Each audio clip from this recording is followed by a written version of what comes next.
खबर ये भी चल रही है कि जेसन गिलिप्स जो है वो कह रहे हैं पीसीबी ने मेरे पैसे नहीं दिए अभी तक। और दूसरी जानिब जो पीसीबी का स्टेटमेंट है वो ये है कि एक ये जो कोच साहब हैं इन्होंने बगैर नोटिस पीरियड पूरा किए जो है वो छोड़ दिया था, और ये एक बात कॉन्ट्रैक्ट में भी थी। तो ये बात तो वैसे बड़ी एक लॉजिकल है कि अगर आप किसी कंपनी में भी होते हैं तो आपको नोटिस पीरियड पूरा करना होता है। और ये जो गोरे इनके बारे में कहा जाता है ये तो बड़े रूल्स एंड रेगुलेशन के पक्के होते हैं। तो जेसन गिलिप्स साहब वैसे तो छोड़ के भाग गए, अब बोलने पीसीबी मेरे पैसे नहीं दे रहा, तो किस चीज़ के पैसे भाई?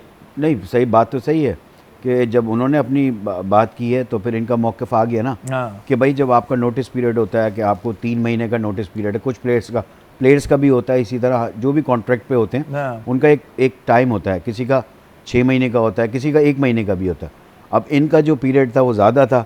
अब जाहिर सी बात है जब आप अपना नोटिस पीरियड को नहीं दे के आप पहले से रिज़ाइन करके चले जाएंगे तो वो पैसे कैसे मिलेंगे आपको? बिला वजह आपको वो टाइम गुजारना पड़ता है। बिला और वजह फिर की जब बात है। म्यूचुअल अंडरस्टैंडिंग होती है कि ठीक है मैं अगर आप जा रहे हैं तो म्यूचुअली अगर कंपनी आपको दे दे वो अलग बात है, लेकिन as per law as per contract फिर नहीं बनते पैसे। हाँ, क्योंकि भाई जेसन भाई मैं बताऊं ये एक चीज़ होती है, और ज़ाहिर है आप लोगों को इतना पता होता है, और जब आप कॉन्ट्रैक्ट साइन कर रहे थे तो ये बात आपको पता थी जेसन साहब, तो पैसे तो नहीं मिल रहे, पैसे नहीं मिल रहे, कुछ और बात करें